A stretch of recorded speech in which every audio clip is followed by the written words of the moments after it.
everyone, welcome to the session. So now in this particular video, we will start talking about our second phase of our project. So first phase we have already discussed, that is about the data ingestion, and we have seen that majorly two things are happening in that particular file. First one is to export the data from MongoDB, and second thing is that we are trying to split our data into training and testing. So far, now you all know that we will be having two files. One is the training set, another one is the testing set that we have saved in the form of a CSV file, and now we will start doing the validation of those files. Now let's try to see in this particular video that what validation is all about, what's the inference of that, and what we are trying to do in that particular validation part in this particular project. So let's get started. I hope that you all are with me and are very excited to do this part as well. So here, if you will see, I'm just again going towards this train pipeline. And if you will see, I'm going to start data validation. If I click that, you can clearly see that this is the method name where we are trying to call our class named as data validation. So let me try to go inside this particular class, and this is where I am moving towards the data validation file name. Now, please try to understand that what we are trying to do here, right? First of all, we will be having a data ingestion artifact. So basically, if you will see that for every particular method that we have in our train underscore pipeline, let me show you what I am saying here. If I will go inside the method from where I started, just try to observe one thing here. When we started our, data validation, what we are returning? We are returning an artifact. When we have started the data ingestion, what we are returning? We are returning the data ingestion artifact. So these are the files that we are returning, which is the result of that particular files which we will be having inside the components folder. So make sure that this is something which we have inside the artifact.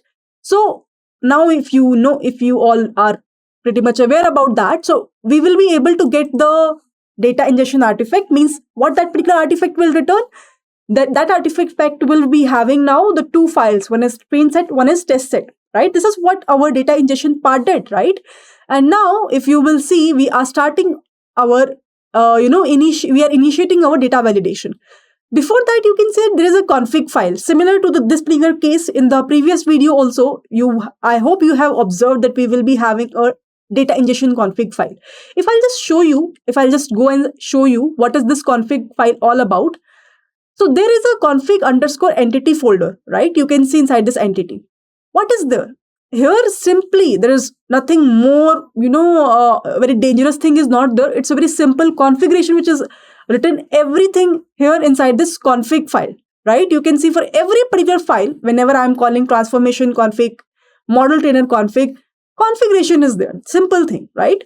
So let me go back to the data validation file now, which I want to really make you guys understand. Here, if you will see what is happening, what's the major purpose of, this particular file, data validation file. As I already talked about, that basically this particular file will be responsible to validate the schema columns. Basically, if you will see here, for example, we will be having a particular data frame. So what we are trying to do here, we are trying to validate that. So how it is happening? Let me do one thing. I just want to start. So initiate data validation is the function name. Here, if I will go inside that, first of all, we are trying to read our, I hope you all remember this particular artifact, data ingestion artifact will return the data ingestion part, which is the two files, training and testing. So there is a train file path, there is the test file path, which we are calling, and we will be able to get towards that particular file path, and we are reading the data. We are trying to read the data, train DF and the test DF. We are trying to store inside that.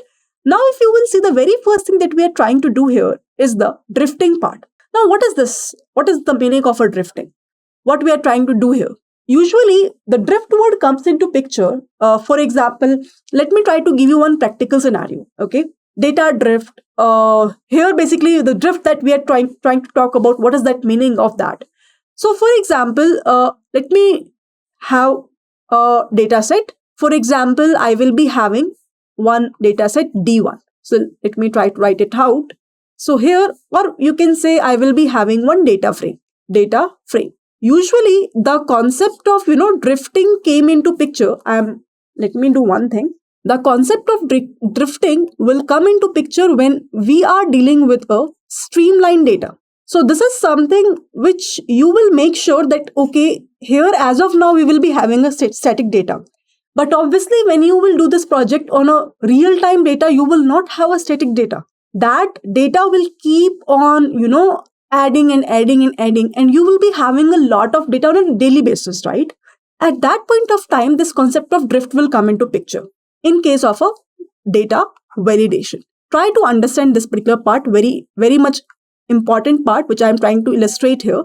See, suppose I will be having today data set, and that is data frame 1. Obviously, that particular data frame is having some sort of distribution.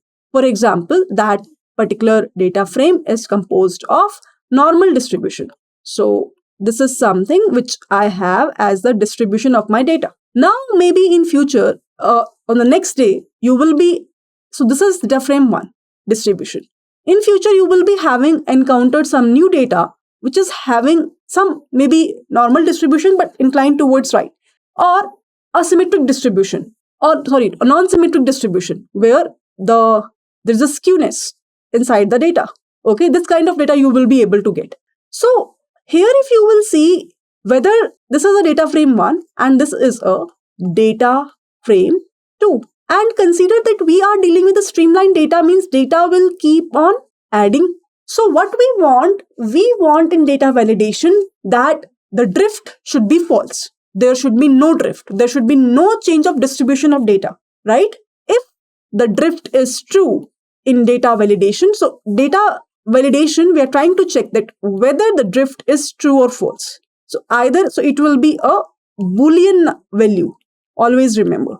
So either drift will happen or drift will not happen. I hope now you will be able to understand the inference behind what I am saying by saying drift. So what we want, the drift should happen or not happen. Drift should not happen, right? We don't want that there is a drastic change in the distribution of the data after adding in the previous data set. So when our drift will be false, that is a good scenario. That is a good scenario. Always remember. When it is true, at that point of time, there is a point to note. There is a concern point where we will obviously do some sort of we will apply some sort of techniques to avoid the drifting part. But if what we want the drift to be false. If that is not false, we need to take extra care of that. So that's where this function is going to happen. As of now, here we are just checking the drift between the train df and test df, which will be none only. But in future, always remember, when you are dealing with the streamlined data, try to make sure that you will apply this method where you're checking that the drifting is there or not. It should not be there, right? After that, if you will see, we are trying to see the column status, test status, and here we are trying to call the function or the method name validate dataset schema columns, where we are passing the train set and the test set. Let me go inside that. Now here, if you will see what we are trying to check, we are simply trying to check that the schema of the columns for both the training set and the test set is same or not. What we want it should be true, right? It should not be false. So that is something which we are trying to discuss here. Here we are trying to get a train schema status, which will call the validate schema values, and we are passing the train set. So if I'll go there, in this particular case, see, it is either returning true or false. So when it will be true, when the data frame columns and the columns that we are getting from the schema config, which we already defined, the length of both of them is same. If it is same, then it will return the status as true. Otherwise, it will return the status as false. Right? This is what we are trying to do in the validate schema. So basically, if I'll go inside this file, we are trying to check the validation status, whether it's true or not. When it will be true, when our schema train column status is true, our test column status is true, and our drift status is false. So basically, if you will be able to observe in the complete, end-to-end file of data validation, what we are trying to do, we are trying to majorly focus on 3 aspects here. Please try to understand the inference of each and every step that we are doing in this project. That is the real purpose of this project, to show you that what things we have to take care whenever we are dealing with any sort of project. I hope that these similar things you are trying to understand in all the different projects that we have. in the project neuron, right? So if you will be clearly able to understand any one project, I am again saying you will be clearly able to understand other projects as well. So here my real purpose is not to show you how, you can write the code, how you can do the code. The real purpose is to, tell you the inference behind writing all these stuffs. What you will be easily able to understand. How also I know that you are smart enough that you will be easily able to understand. My real purpose is to tell you why we are doing all these stuffs. So here basically in data validation, we are trying to do three important things. One thing is to check the training column status. Another thing is the testing column status, because we really want to check that the columns that we have all are, all should be there, right? Schema should be same. If it is not there, it means that we have to again rework on our data set. And the last thing is the drifting part, which I really explained you, right? I hope that part is also pretty much clear to everyone. So if the status of all these things, training set to be true, testing set column to be true, column status to be true, and drifting status to be false, at that point of time, I will be good enough to start my important part is data transformation, which is the next part. So this is what we are trying to do in this particular data validation. And again, if you can see, this particular data validation function will return us the data validation artifact. So artifact is the files, or you can say that we are returning in every class. Data ingestion, data validation, data transformation, and all those upcoming whatever method names that we are discussing, everything we are returning as an artifact. So I hope that this part is pretty much clear to everyone. This is what the real purpose of data validation, and it's really important. It's really important to validate the data.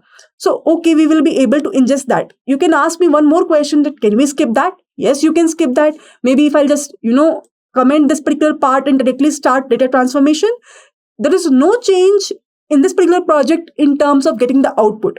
But the real practice is that when you are dealing with a real-time project, real-time data, at that point of time, this validation makes a sense. Why? Because we need to really check that is there a drift or not? Is there a schema part is properly correct or not? Those stuffs will make sense only when you will try to do the project on the streamlined data as well. So as of now, I am taking a static data, but afterwards, your job is to do the same stuff on the streamlined data as well.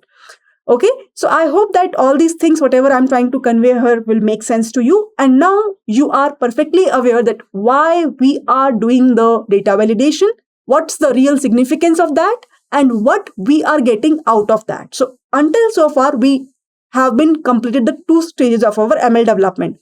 First stage is the data ingestion. Yes, before that we have talked about EDA as well, but I hope that EDA is pretty much easy for you all, but these things might be new for you. That's why I am going in very much depth. I'm trying at least to go in that much depth to understand, to make you understand that why we are doing these stuffs.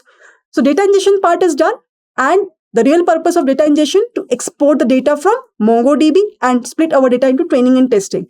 Real purpose of data validation is to check the schema and to check that whether there is a drift or not. I hope that this part is pretty much clear to everyone. Can I just assume that? So with this, let's end this video. That's the real purpose of this video. In the next upcoming video, I'll start from this file again, and we'll try to talk about this data transformation. Now we are on a game where we will start looking for the data, because now our data is ready. Our modeling part will be started. Our clustering part will be started. Our real segmentation part will be started. So from this step, you can see that real customer segmentation part, or the project that we want to do, the real problem statement that we want to discuss is started. So with this, let's end this video, and I'll see you all in my next upcoming video, where now I'll talk about the data transformation files. With this, happy learning to all. Bye-bye everyone. I'll see you all in my next upcoming video.